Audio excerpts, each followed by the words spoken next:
사실 헌정사상 가장 큰 이슈가 아닐까 싶습니다. 내란 혐의, 내란 우두머리 혐의를 받고 있는 현직 윤석열 대통령이 구속이 됐습니다.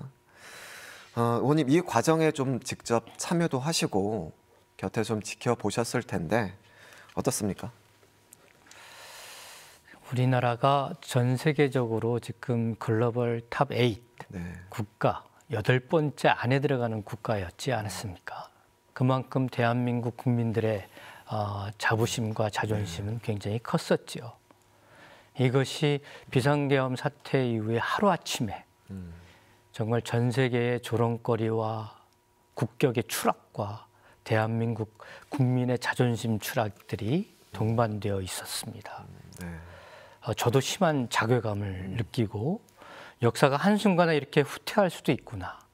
이런 심한 상당히 화가 나기도 하고 그랬습니다. 똑같은 심정이셨을 거라고 생각이 듭니다. 하지만은 또 비상계엄 해제 과정에서 또 탄핵의 과정에서 체포 구속에 이르기까지의 과정 속에서 우리 대한민국 국민께서 보여주신 그런 열망과 참여와 그리고 무장한 군인 앞에서 총을 들이대는데도 불구하고 앞서서 막아주신 그런 국민들의 모습을 보면서 대한민국 민주주의의 힘, 그 절약을 또한 느끼기도 했습니다. 이것을 살려나가야 합니다. 이러한 국민들의 기대와 설렘, 기대 이런 것들에 부합해서 정치가 역할을 해야 되는 것이죠.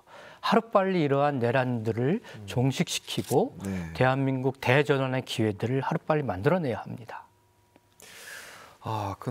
이런 상황인데 윤석열 대통령 체포 과정도 쉽지가 않았고 또 구속 이후에는 일부 지지자들이 서부지법에 난입을 해서 폭동에 가까운 소요 사태를 일으켰잖아요.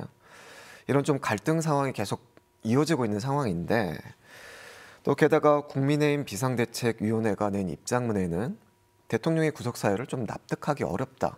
이런 입장도 냈단 말이에요. 좀 어떻게 좀 보고 계세요, 의원님? 이런 상황을요. 참으로 안타깝고 그리고 집권 여당 아니겠습니까? 그리고 집권 여당의 대통령이 위법적이고 위헌적인 비상계엄을 통해 가지고 내란 혐의의 우두머리라고 하는 피의자 혐의로 구속이 된 그런 상황입니다. 우선적으로는 이 상황 속에서는 정말 석고 대죄해야지요. 죄송하다는 말씀을 1000번이고 10,000번이고 해야 될 그런 상황입니다.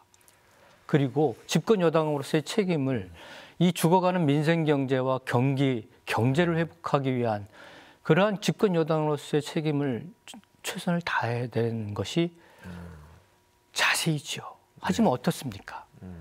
이 법원을 침탈한 이 폭동 사태에 대해서 언론 탓하고 경찰 탓하고 또 그 법원의 탓을 하고 있는 그런 상황 아닙니까? 그러니 국민의힘에 대해서 국민들이 내란의 힘이다. 심지어는 이러한 법원을 침탈하고 폭동을 일으킨 폭도들을 옹호하는 그런 당이다. 이렇게 비판을 하고 있는 거 아니겠습니까? 헌법재판소에서 윤석열 대통령 변론이 본격적으로 시작이 됐습니다. 좀 어떻게 좀 예측을 하시는지 좀 궁금한데 좀 대통령 측에서는 어떤 카드를 좀 들고 나올지 전망은 좀 어떻게 좀 하고 계세요, 의원님? 우선 제가 윤석열 대통령을 조금 압니다.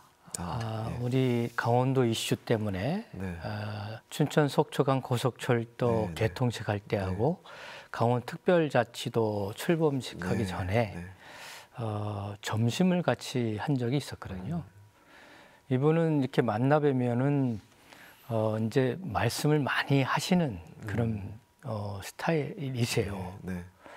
지금도 아마 본인이 비상계엄을 한 것에 대해서 나는 정당했다라고 주장을 많이 하고 싶으실 겁니다. 말을 꼭 못 참는 그런 어떤 성격이시기 때문에 제가 봐서는 헌법재판소의 이 재판 과정에 참여를 해서 본인의 정당성을 적극적으로 방어할 거라고 생각이 됩니다.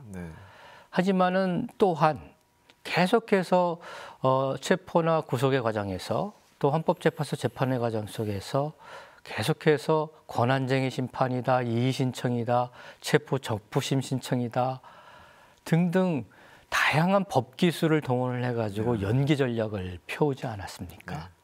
이건 두 가지 목적입니다. 그런 연기를 통해 가지고 4월 달이면은 헌법재판관 2명이 이제 임기를 다하기 때문에 재판관 6인 체제가 됩니다. 그럼 본인의 재판 그 인용 결정에 본인의 유리한 구도를 만들 수 있다. 이런 생각을 하고 있는 거고, 이런 연기 전략을 통해 가지고 계속적으로 정말 하지 말아야 될 이런 극우 지지자들에 대한 선동 행위를 통해 가지고 지지층을 결집해 가지고 뭔가 반전의 계기를 만들겠다. 이런 어떤 의도와 전략들이 숨어져 있다. 이렇게 판단을 하고 있습니다.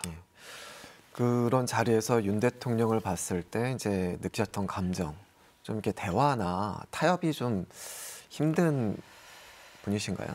예, 제가 그 자리에서 느꼈는데 본인의 말씀만 하시는 편이세요. 본인 위주로? 예.